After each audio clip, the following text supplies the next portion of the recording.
Banana. Easygoing but hardworking, folktales are expert farmers.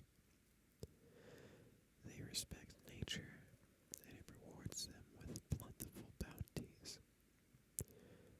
Their motto: comfort, food, and sturdy wood. I was looking through these earlier, and I did launch the game one time, just to make sure the game ran on my laptop. It did seem to play okay, but I wanted to do something a little easygoing. So I'm going to do the diorama. It's apparently an unconventional level, and I would assume that it's unconventional due to its small size.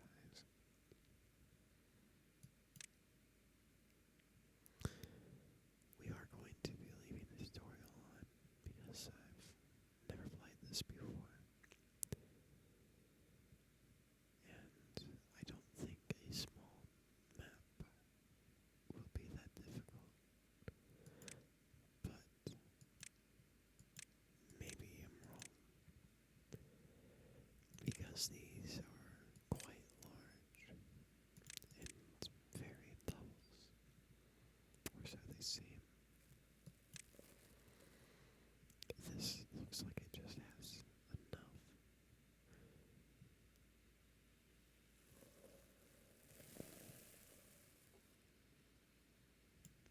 Or not. It could be an introduction level before they're allowed to oversee large colonies. Aspiring builders are tasked with running small-scale projects like this one. Let's begin. Tip: use the duplicate and copy settings tools to quickly create identical buildings.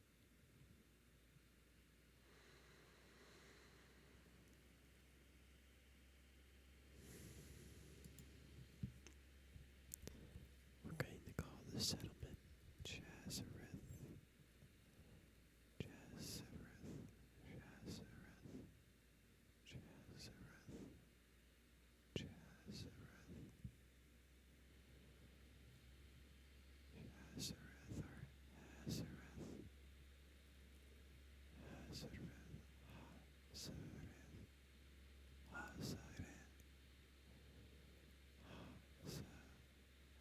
Hazareth.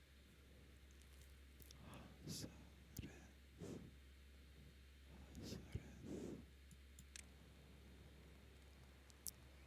The town of Hazareth.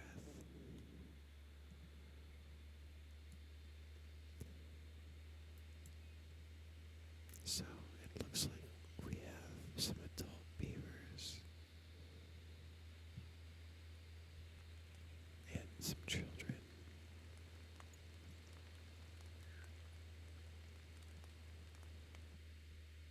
I just paused the game, but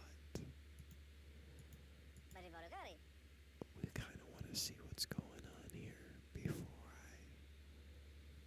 I put these cute little beavers at risk of starvation. So please forgive me for denying that beautiful ambience. So when we click this beaver, it looks like we see their name, age, whatever district one is, a portrait of the beaver, their current home, whether or not they are employed, working speed, movement speed, and life expectancy. We also see their well-being,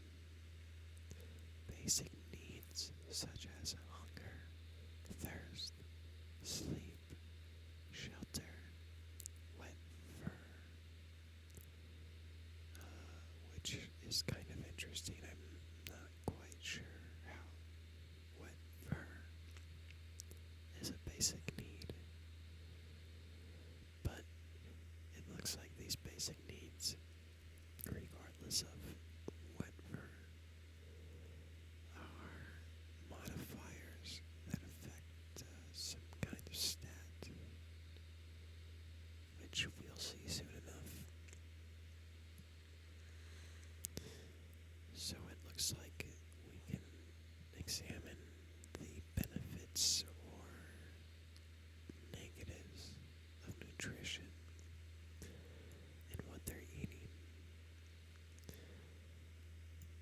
It would seem that is the same for their social life, aesthetics, all fun, and their knowledge. I'm assuming these are all ways to improve the beaver's well-being.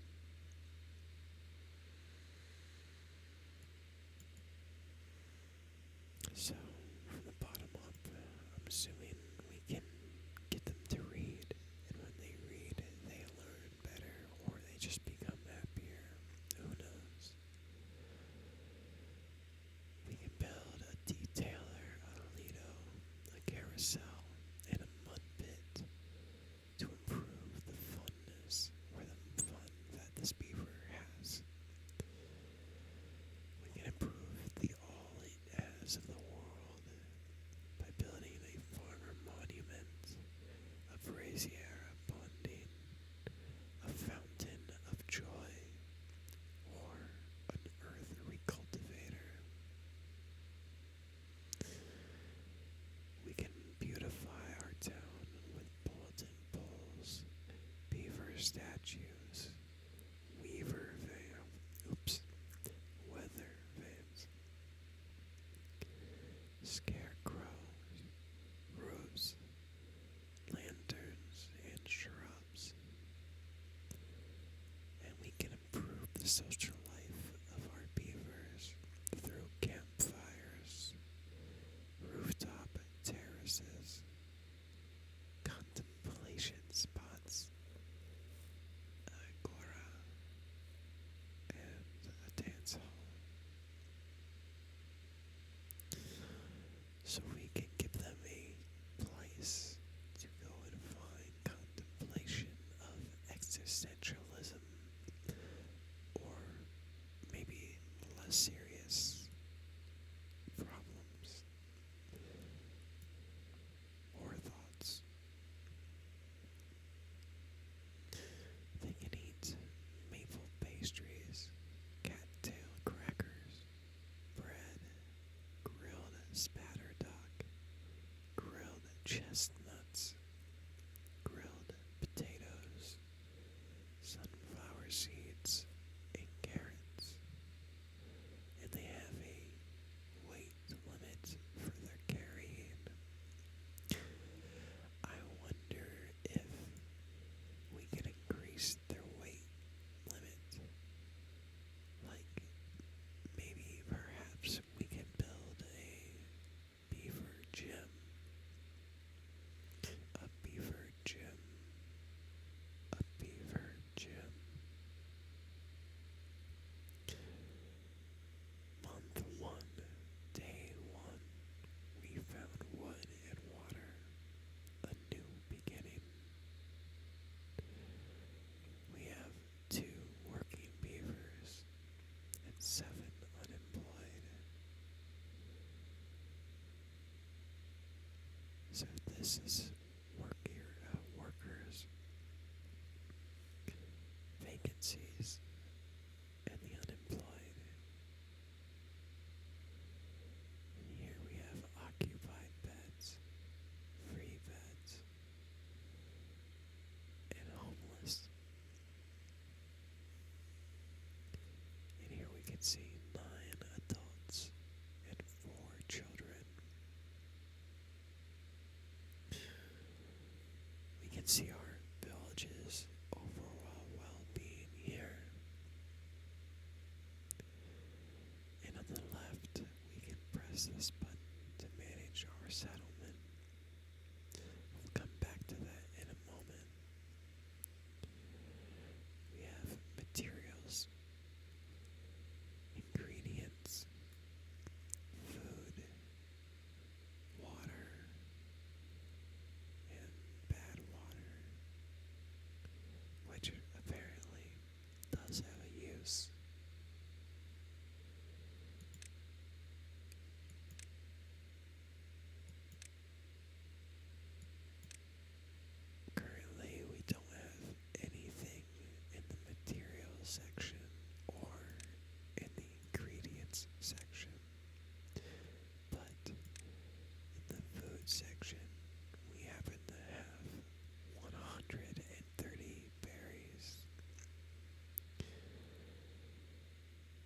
satiates our basic need for hunger and seems to be stored in some kind of iconography for a home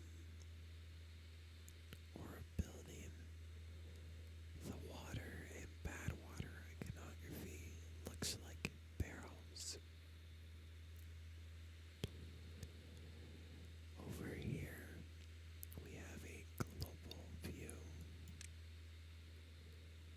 and in global view, we have District 1.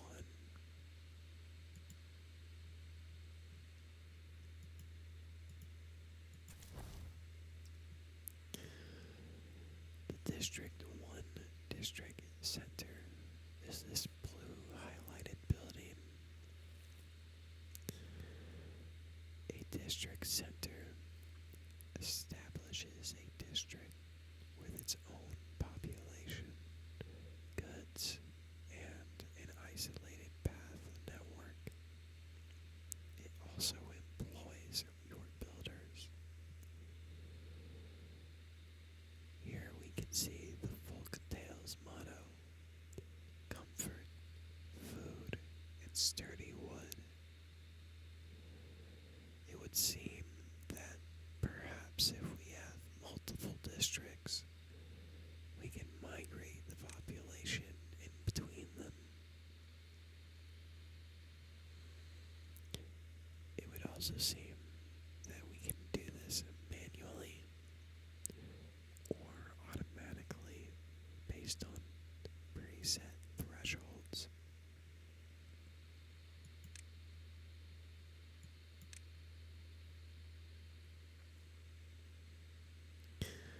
This seems to be the icon for the adult beavers, and this one for the children. I'm assuming the children do not fulfill anything and are taken care of until they become of age, and then they can join the colony.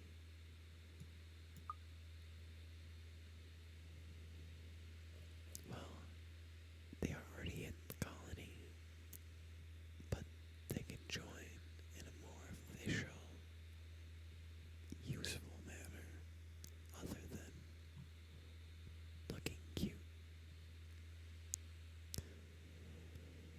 Anywho, let's see if we can increase the amount of desired workers. We can. Can we do it above 4? No. So in our workplace icon, or I guess our workplace section of the district center, we can adjust the priority of the workplace and then increase or decrease the workers accordingly. We can also check a box that says prioritized by haulers, which I'm assuming if it's like Dwarf Fortress, you can assign beavers jobs, and the haulers will prioritize moving items to and from the district center if we have this checked.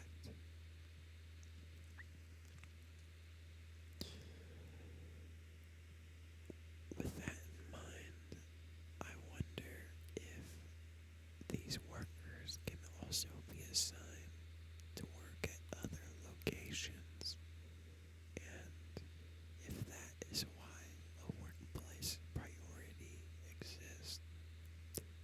We can figure that out later.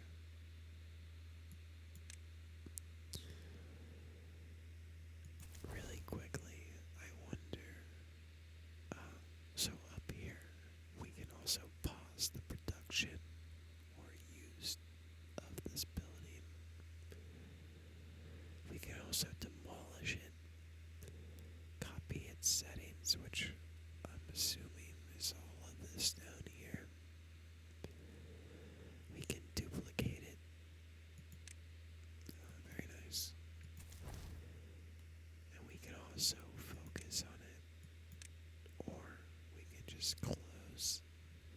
District 1. Man. So instead of month 1, it's actually cycle 1, day 1. And here we can see the type of weather our village is currently withstanding. And it would for now seem very temperate or nice. Next to that, it would seem we can adjust our game speed using 1, 2, 3, and space. And I would assume whenever I'm at any speed, I can press space and then continue back at that speed when I press space again. That's correct. I should say again that I've never played this game before, and while most of these concepts are not very difficult, it can be quite a lot to take in at once if you try to rush it.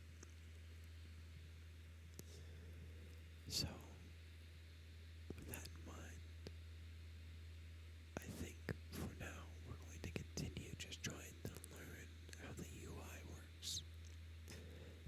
But we're also going to make some educated guesses, and perhaps later on we will figure out whether or not those educated guesses were right or wrong. So let's continue. To the right of the play button is some kind of meter. A radial meter that looks about 33% or 30%, more likely less than 33%, fulfilled with blue. We also have this little green marker down here, and then the other 67% to 70% of this radial is yellow. And then right in the center of that seems to be some nice blue water or flower-like iconography underneath a leaf or a stone that may represent perhaps a fan, or not a fan, I apologize, a hand. A hand from maybe a clock. Let's see if this moves when I continue when I press 1.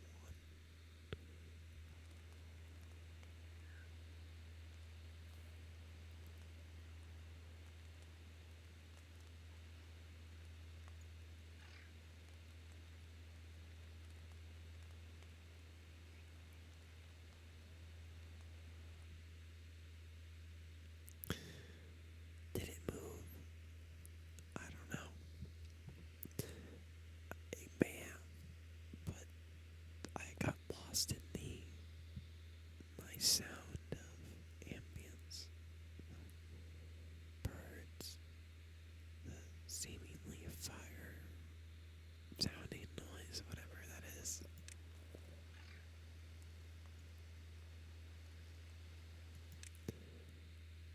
I'm not quite sure.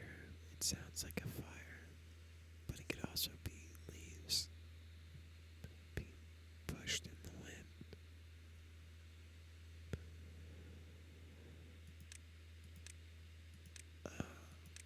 Working hours.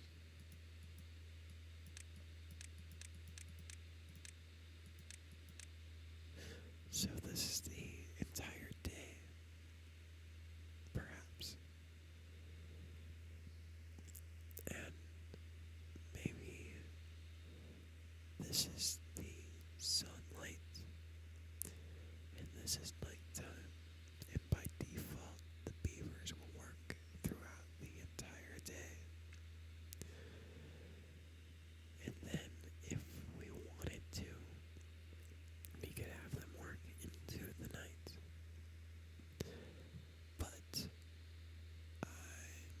so quite positive I want to work at them that hard.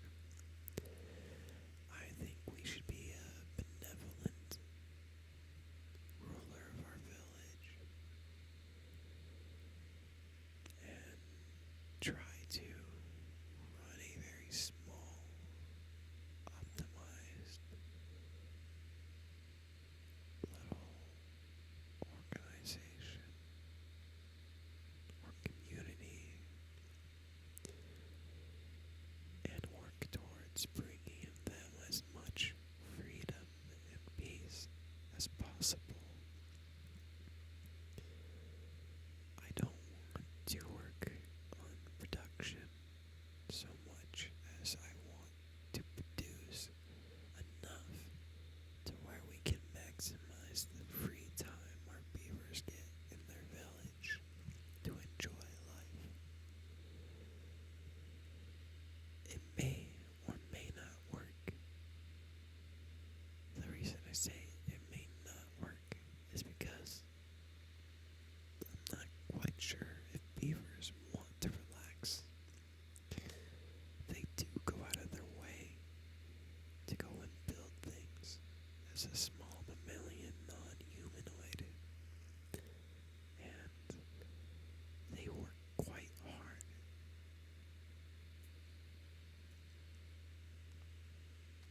So we have 3 more icons here. One that shows the construction guidelines, which I'm assuming we won't see until we actually begin construction. Then a show storage overlay, which again shows nothing at this moment. Hide water, though, apparently does work, and I apologize, but I just got a little impatient with 2 buttons that did not work. But at least it has nice click.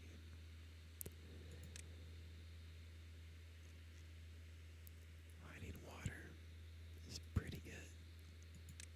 I kind of like this. It reminds me of the water in Dragon Quest Builders. If you've never played that game, I highly recommend it. The sound effects were really good. And not only that, but the music was cozy. And, well, perhaps I'll just show you at some point. But for now, back to this game. I do enjoy that water quite a bit. So it seems here we can look at different layers, which I would think means we could maybe build underground.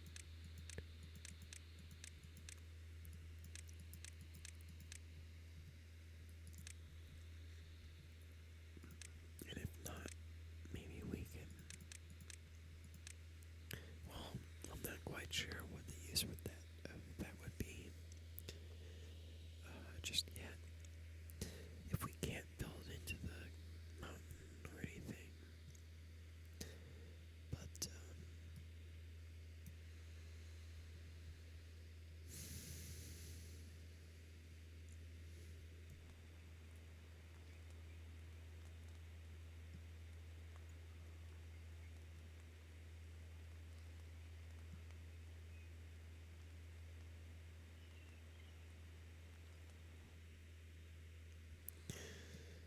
it is quite nice hearing that. I'm sorry I got sidetracked, and I'm going to drink some water now.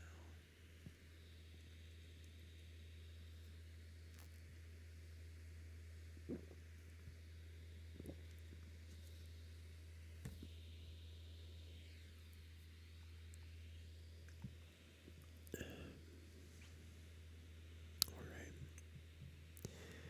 So, I still have yet to open the tutorial, but I think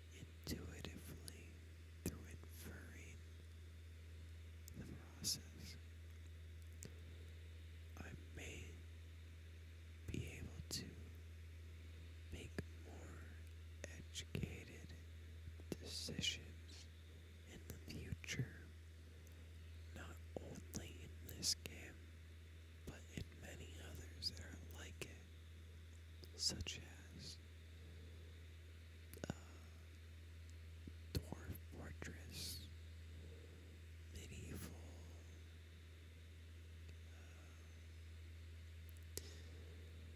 Steam World Build, Anno, Factorio, and so on, because these are very data-heavy games. One could argue that you may also be able to improve your capabilities by doing the opposite and trying to learn everything as fast as possible. But I believe it requires a lot more intent in mindfulness with focus and what have you when you're trying to learn things very quickly, or actually perhaps not. I'm kind of just thinking out loud here now, but perhaps you get better at decision making by playing the faster paced games, and through playing the slower paced games, or at the very least playing games in a slower, more intentful way, you can build up the logic and you can build up a deeper understanding of how the mechanics actually work instead of inferring them. But who knows? I'm not a neurologist, I'm just some guy playing a video game. And, you know, there's a lot to be said in just that. But we're going to move on. So let's take a short break from the UI, because I think we've talked about that quite a bit, and we're still going to talk about it. But first, let's go ahead and take a look at this map. So we can rotate on a ballpoint or a 3D marker of wherever our focus is by holding right click. I really love the shadows underneath those trees. The aesthetic of this game is quite beautiful. You can really tell they put a lot of work and effort into making sure the color theory, the shapes, the amount of depth in each texture was made in a consistent manner across the board, because nothing really seems to be off-putting at all. It all seems so naturally done, which I can only imagine how much time and effort that would have taken for the art director or person in charge of the art for this game. It looks like we have some ruins here, and through these ruins we can get a limited supply of scrap metal. It doesn't seem like we're going to get a tooltip on what exactly scrap metal is used for, or what this icon's for just yet. So, I just did a little mental test, or hypothesis. I tested it, and it would seem that this icon here shows the ruins, and this 4 to 8 dot set of boxes represents the height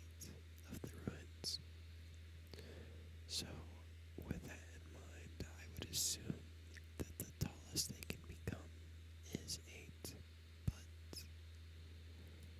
maybe my eyes deceive me. No, they do not.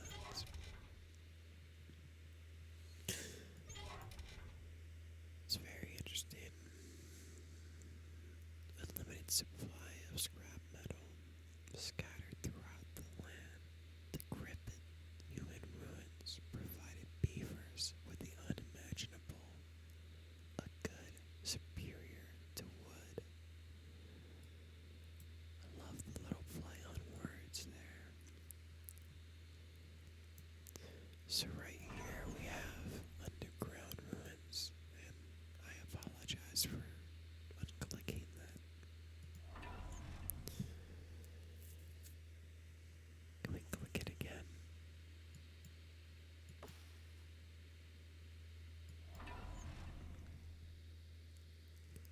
Buried ruins full of metal scraps to be mined.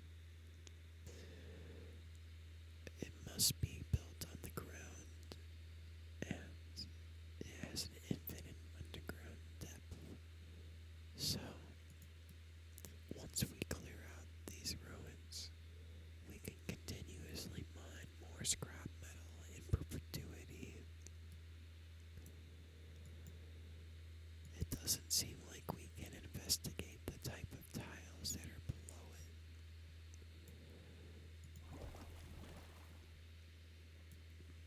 Oh, that reminds me.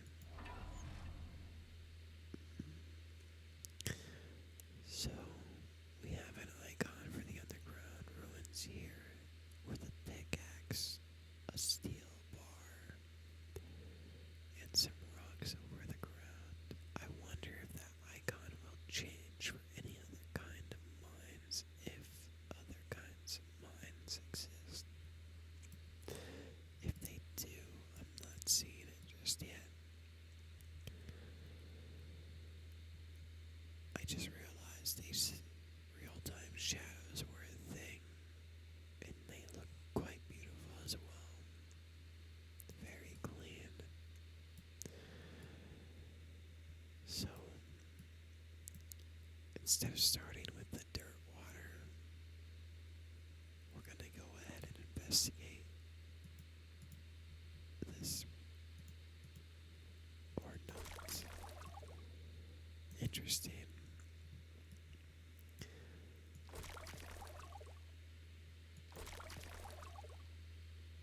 So, this water source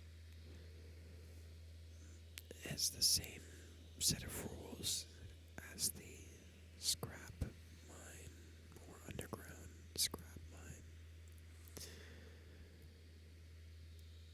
It's interesting looking at the art style here. You can really tell that they cared about consistency because the ground here is identical to the ground here. And maybe, yeah, here as well. It would seem bad water sources are radioactive or hazardous. And for whatever reason, this bad water source is spraying out of the ground like a geyser in the icon. When highlighted, it looks quite interesting.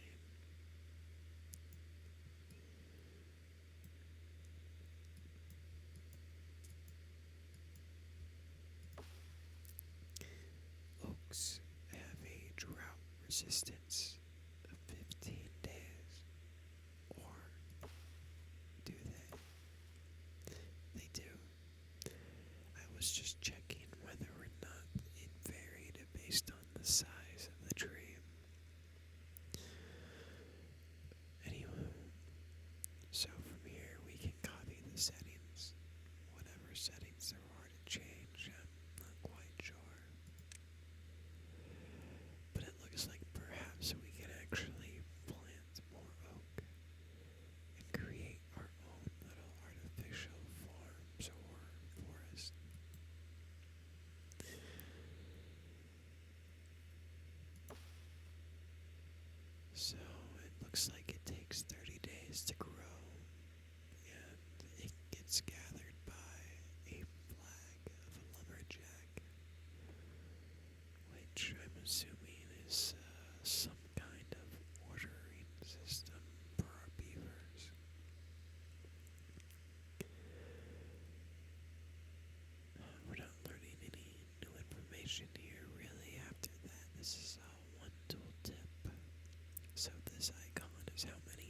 berries it takes.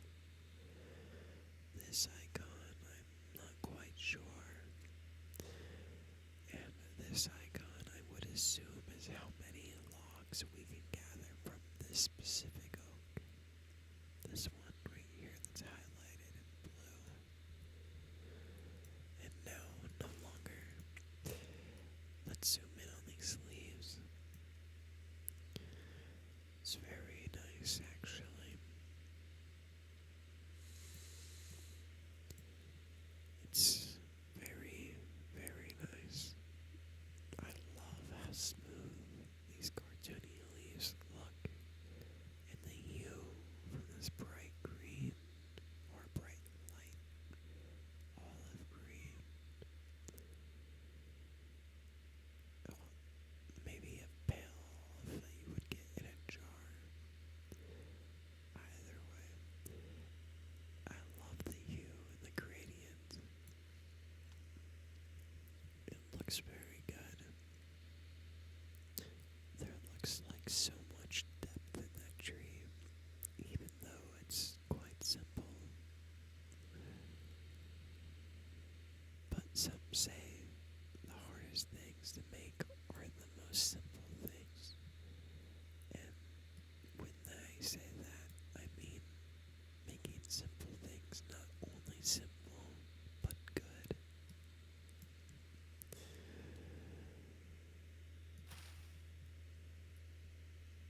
Here we have blueberry bushes, and I was just curious. I had to click around. It would seem that they look identical, except for the fact that some that are more grown than others already have the blueberries blooming.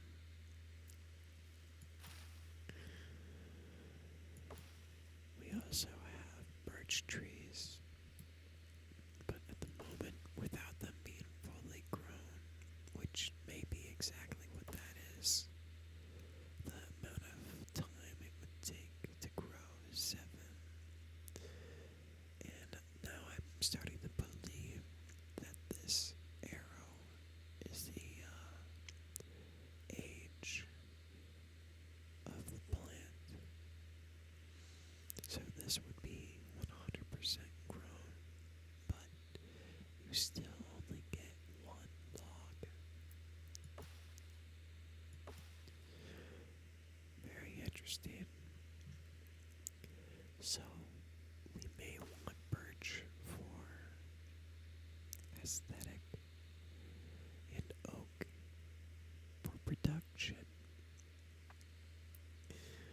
We're going to go ahead and read this.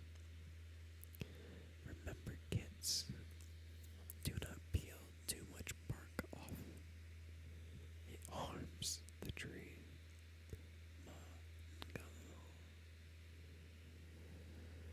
We actually have a little icon here that shows us an additional tooltip that is identical to the other tooltip. What is the purpose? I'm not quite sure. Anyway, blueberries grow within 12 days. This one is at 100%, and they all produce 3 berries every 12 days. It grows when mature, and it can be eaten raw. They can be gathered by the gatherer fly. Now, I'm not quite sure what icon this is. I suppose that's the days to grow. But I'm wondering why that's not present in the logs.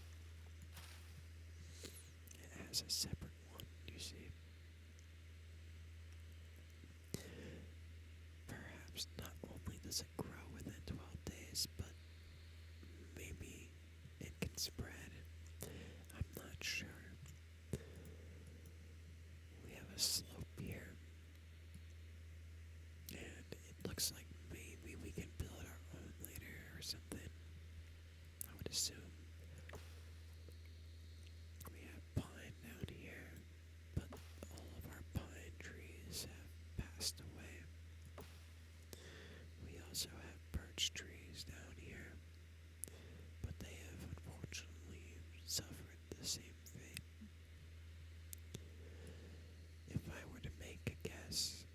would say that these blueberries are at risk of dying in the future due to the fact that this ground here is dead.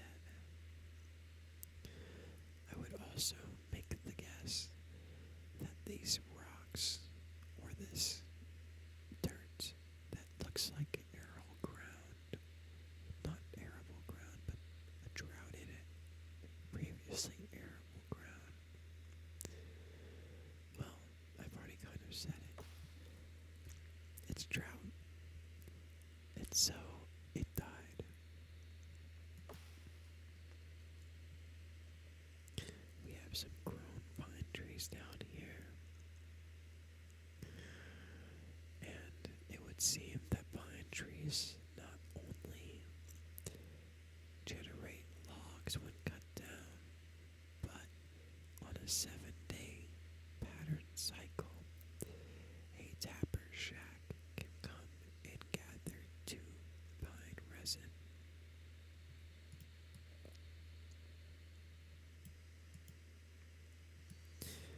It's very interesting seeing the shaders they used for the water and how it blends together like some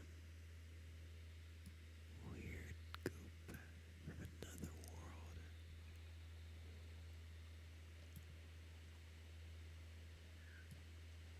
I wonder if we can see any rocks underneath if we hide this. No, unfortunately not. On the left side, we have more birch trees, and unfortunately, most of them have also died. On the bright side, being the resourceful beavers that we are, we have plenty of wood to collect and use in building our beaver village, Yazareth.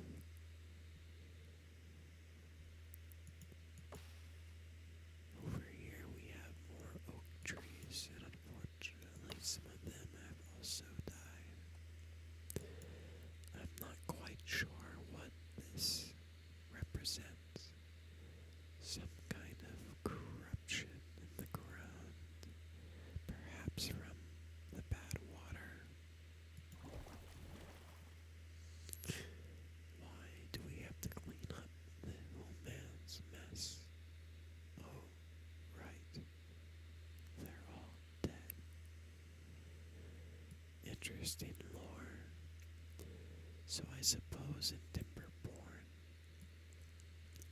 the humans are now extinct, and the beavers are repopulating the planet as the next dominant builders or users of tools. That was quite a lot of information to take in. Let's see what we're looking at in the managed salvage. I need to drink some water again.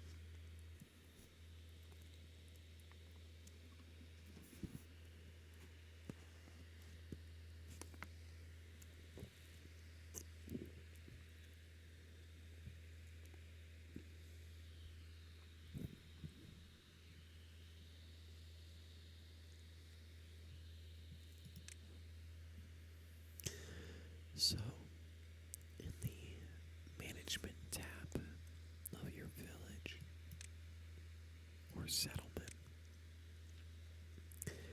we can observe the population or housing, workplaces, storage, power, well-being, our manual and automatic migration, and also our distribution, which I think looks quite daunting. I'm not quite ready to hop right into an entire logistics nightmare just yet. But when I am, we're going to make logistics heaven. Or not. Let's go ahead and look at our beaver population. We have Ekon, Gonog, Okachin, Uvara, Yaying, Yugin, Ozone, Ozone, Senway, Severish, Bib, Debog, Bib, Debog, Bib, Debog, Nonu, Nonu, Taraka, Taraka, Uro, Uro, Econ or Acon, Konak, Konaga, Konak, Okachin, Ovara, Yajin, or Yagin, or Joggin, Nugan, Ozone, Senway, Sevrish, Bidibog, Bidibog, Bidibog, Bidibog, Nonu, Taraka, and Erlo. Here we can see that everyone in my settlement is currently homeless. 4 of them work at the district center, and I would assume that means they are kind of sorta a big deal. Here we can see that they all have a well-being of 0.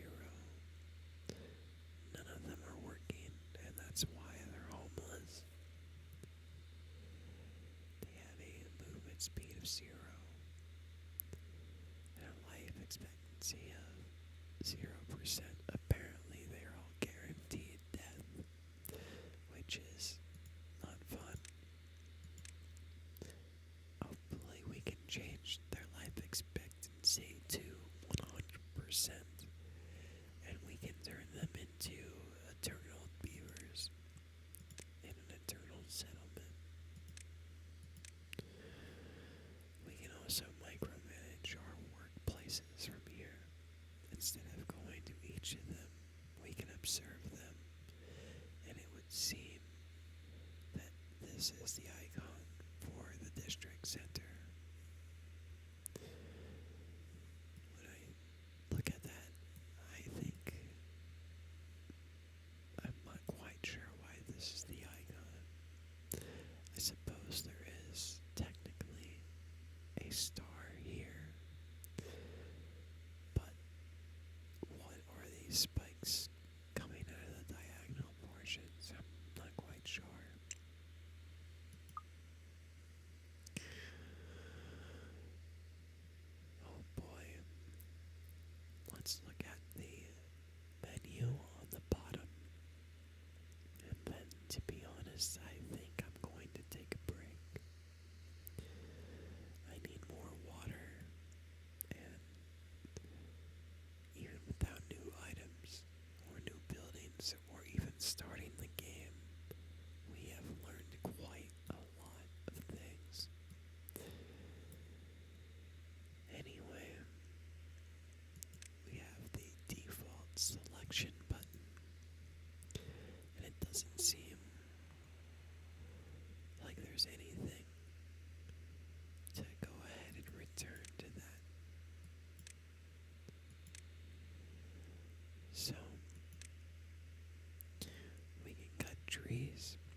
is the least important. Well, it's a large space, and it only goes uphill from there because we're clearing out a large section of wood, and we don't have to worry about ever really getting only one log after the fact. So we're eating the frog. We're not really eating the frog when we cut down a tree that gives us 8 logs, because we're getting so much more for our time and effort. Here we can plant crops. It looks like we can plant carrots, sunflowers, potatoes, wheat, spatterdock, which must partially be aquatic, cattail, which is the same thing, but these are both actually logs, it would seem, based on this little circle.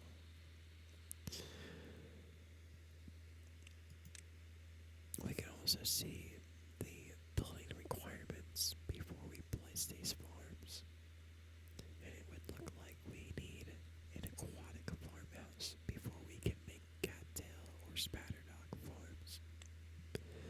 We can also see the drought resistance of each product or farm item or food. We can see the drought resistance of these plants, and we can also see below that how many days gets us how many plants or vegetables or whatever we're growing. For the carrot, we get 3 carrots every 4 days. We get 2 sunflowers every 5 days. 1 potato every 6 days. 3 wheat every 10 days. 3 spatterdocks every 12 days. And 3 cattails every 8 days. So, if we were to try and make the most efficient item for food, it does seem like we would like to stick with probably the carrots. The amount of drought resistance these plants have prior to losing vitality do not seem quite long, especially when I look at this.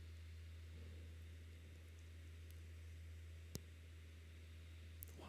Well, because I would assume the drought resistance would be similar between both aquatic plants, but that does not seem to be the case. Our sunflowers last the longest, probably because they have sun in the name. Potatoes last 1 day in the drought, wheat for half a day, and carrots for 2. We also again get 3 carrots in 4 days, which would mean that the carrots are more than likely the most efficient plant as far as sustaining basic food need.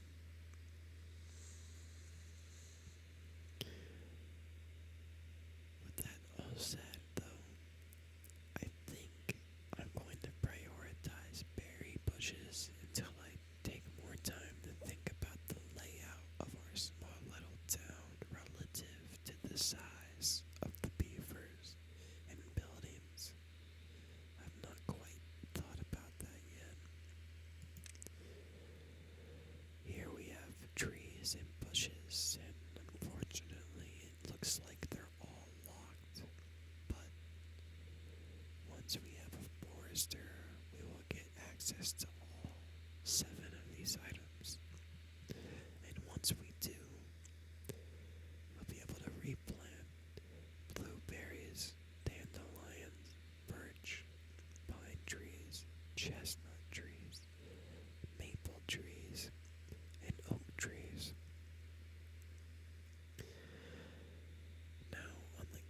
side, we can see how fast it takes for that plant to mature. And on the right side, after it matures, I'm assuming how long on loop it takes to generate whatever its respective resource is.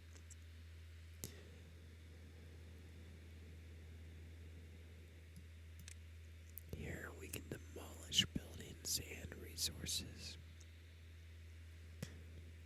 We will get a portion of the construction materials, and all stored goods will form a recoverable rubble.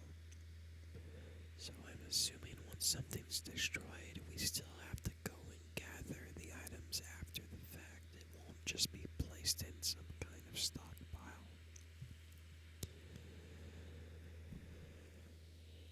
We can use this tool to delete rubble, but we will lose whatever was stored in that rubble.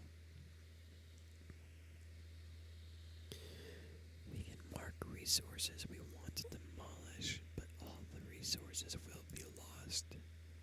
It looks like that could be used on anything outside of our buildings, so we can kind of use this to terraform if we want to just remove things without gathering or gaining anything from them. So it would seem this is the end of this section, and we can assign the priority level of construction, demolition, and gathering goods from rubble. Perhaps we can do or use this for the farm lots that we're going to make as well. Wow. So it would seem from here on we're going to be looking at buildings or anything that we can construct. We have a path here which has a nice little icon of a path with footsteps walking around the corner of a home. We can build stairs, spiral stairs, platforms, double platforms, triple platforms, zipline stations, zipline pylons, zipline beams, gates, suspension bridge, 1 by 1, 2 by 1, 3 by 1, 4 by 1, 5 by 1, and 6 by 1.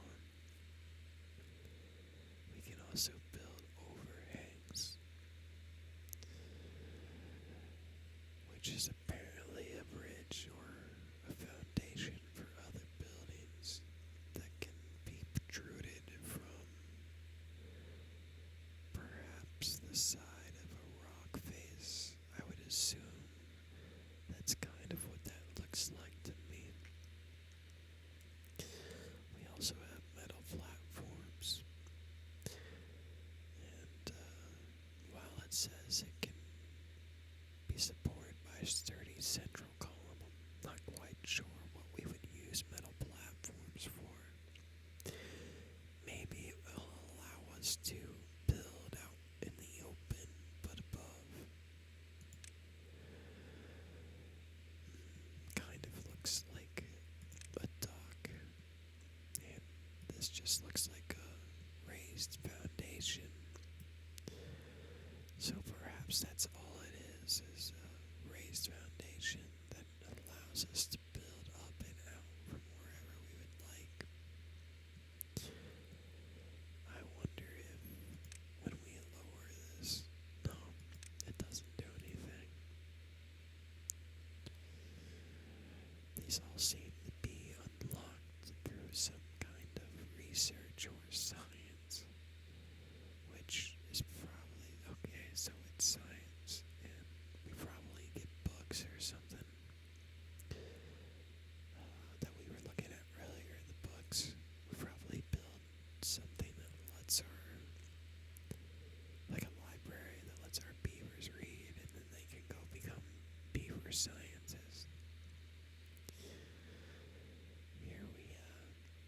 suspension bridges that are literally little rope bridges, I think. Yeah, that's pretty nice.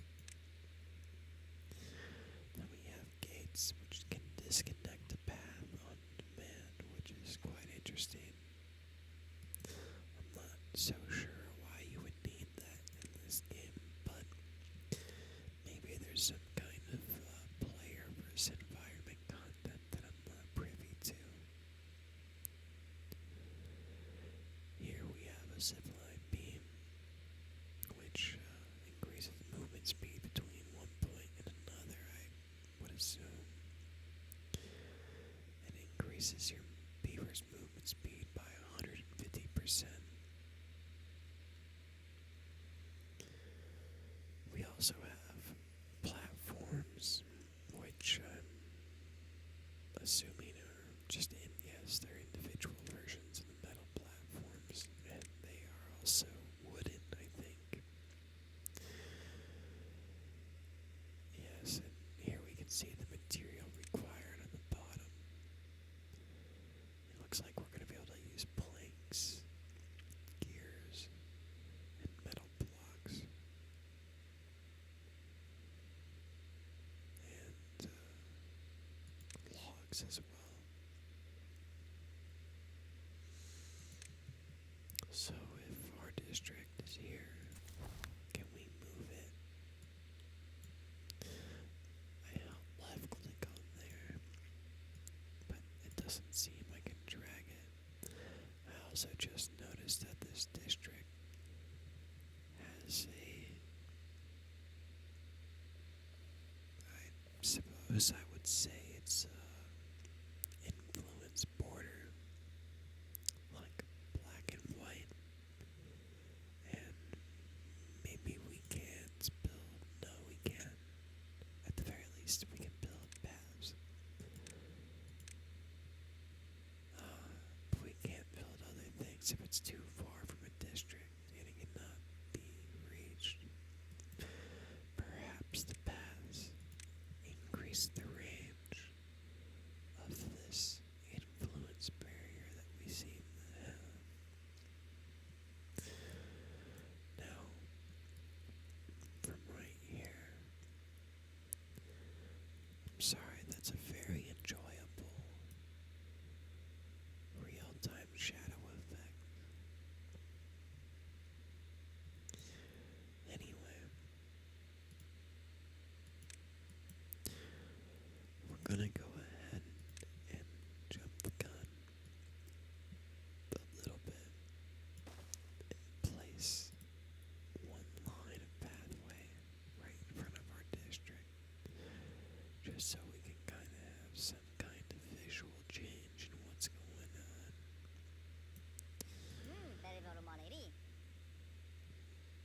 The minion boys, they will be much happier once they have shelter. And I would assume that wet fur maybe is always a positive if maybe they like being in the water a lot. I'm not quite sure.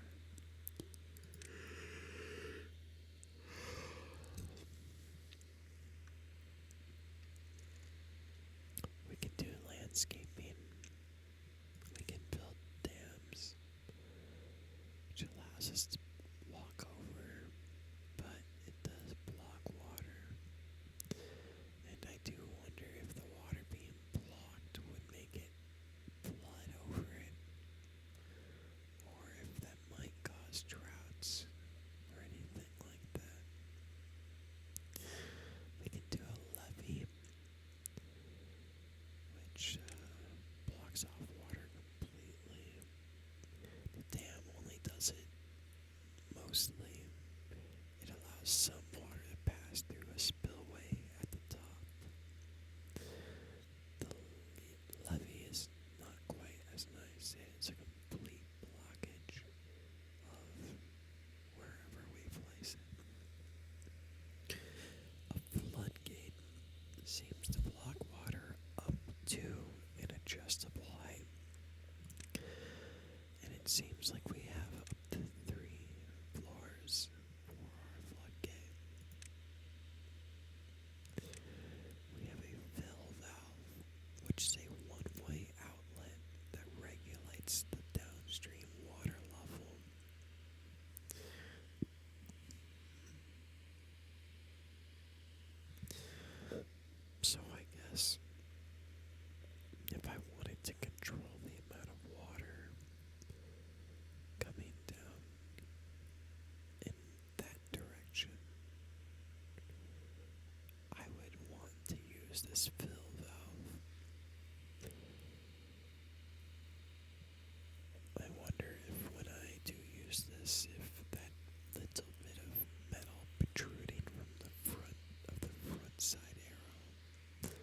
it's adjusted accordingly.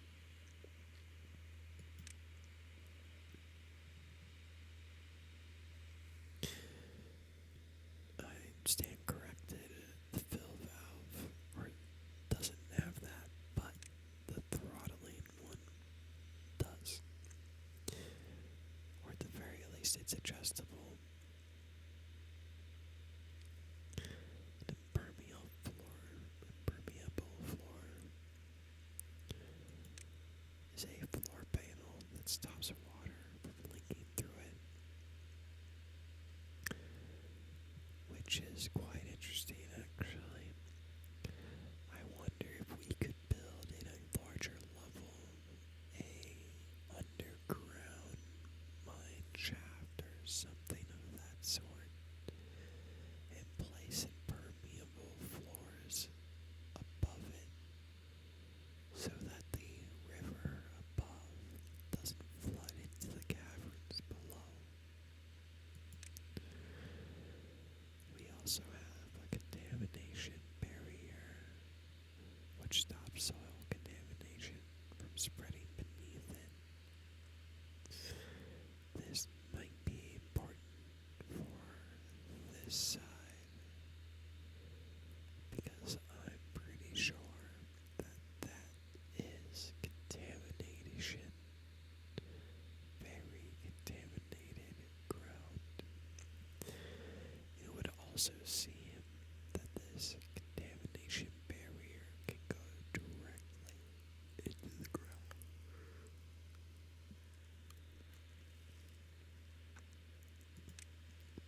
I did not know that we are going to be able to build explosives, but here we are. We can build an explosives factory. It has some interesting stats. It takes 5 radiation, 3 hours to make one bomb. One big boom.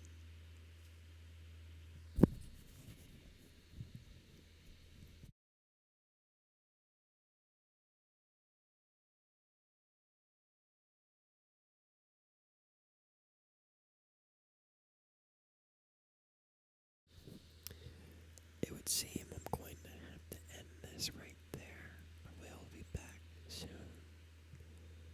If you enjoyed this, please like and subscribe. And let me know in the comments what you thought. If you stayed awake throughout the end, I failed. If you stayed awake, well, maybe we failed. If you did not stay awake, you did not hear me anyway. Anyway, next time we're going to continue